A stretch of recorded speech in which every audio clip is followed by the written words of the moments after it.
The Lord said to Moses, "Cut for yourself 2 tablets of stone, like the first, and I will write on the tablets the words that were on the first tablets, which you broke. Be ready by the morning, and come up in the morning to Mount Sinai, and present yourself there to me on top of the mountain. No one shall come up with you. Let no one be seen throughout all the mountain. Let no flocks or herds graze opposite that mountain." So Moses cut 2 tablets of stone like the first, and rose early in the morning, and went up on Mount Sinai, as the Lord had commanded him. He took in his hand 2 tablets of stone. The Lord descended in the cloud, and stood with him there, and proclaimed the name of the Lord.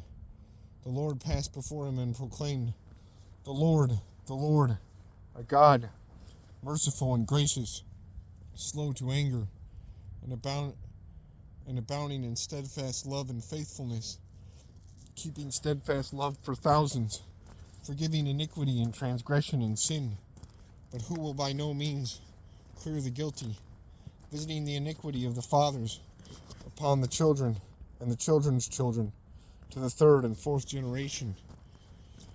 And Moses quickly bowed his head toward the earth and worshipped.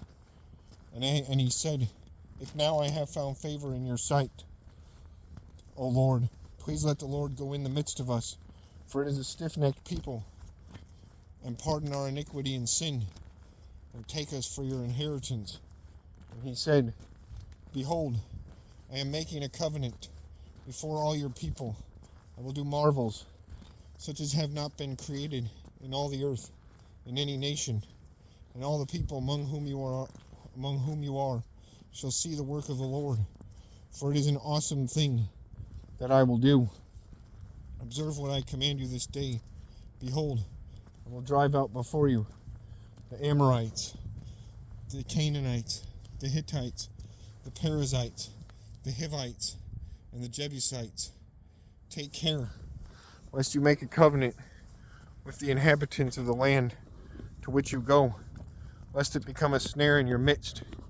You shall tear down their altars and break their pillars and cut down their Asherim.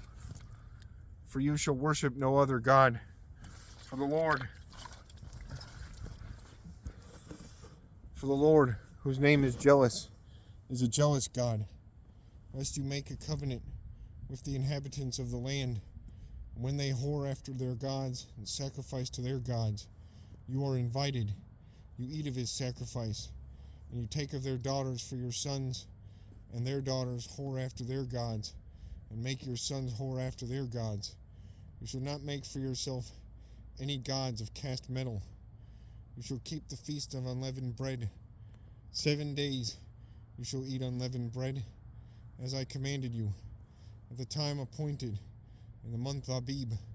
For in the month Abib you came out from Egypt. All that open the womb are mine, all your male livestock, the firstborn of cow and sheep, the firstborn of a donkey, you shall redeem with a lamb, or if you will not redeem it, you shall break its neck. All the firstborn of your sons you shall redeem, and none shall appear before me empty-handed. 6 days you shall work, but on the 7th day you shall rest. In plowing time and in harvest you shall rest. You shall observe the Feast of Weeks, the first fruits of wheat harvest, and the Feast of Ingathering at the year's end. 3 times in the year all your males shall appear before the Lord God, the God of Israel. For I will cast out nations before you and enlarge your borders. No one shall covet your land when you go up to appear before the Lord, your God 3 times in the year. You shall not offer the blood of my sacrifice with anything leavened, or let the sacrifice of the feast of the Passover remain until the morning. The best of the first fruits of your ground you shall bring to the house of the Lord your God. You shall not boil a young goat in its mother's milk. And the Lord said to Moses, "Write these words, for in accordance with these words I have made a covenant with you and with Israel. So he was there with the Lord 40 days and 40 nights. He neither ate bread nor drank water, and he wrote on the tablets the words of the covenant, the 10 Commandments.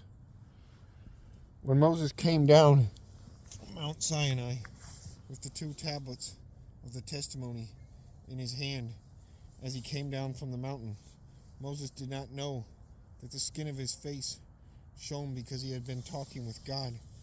Aaron and all the people of Israel saw Moses, and behold, the skin of his face shone. And they were afraid to come near him.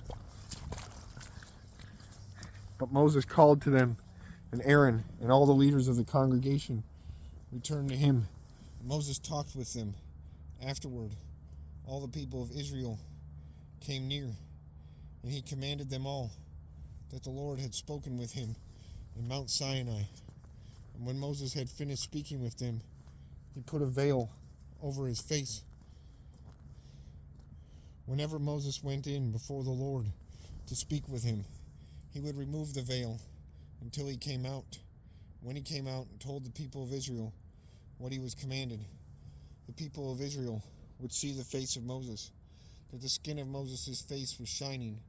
And Moses put the veil over his face again, and he went in to speak with him.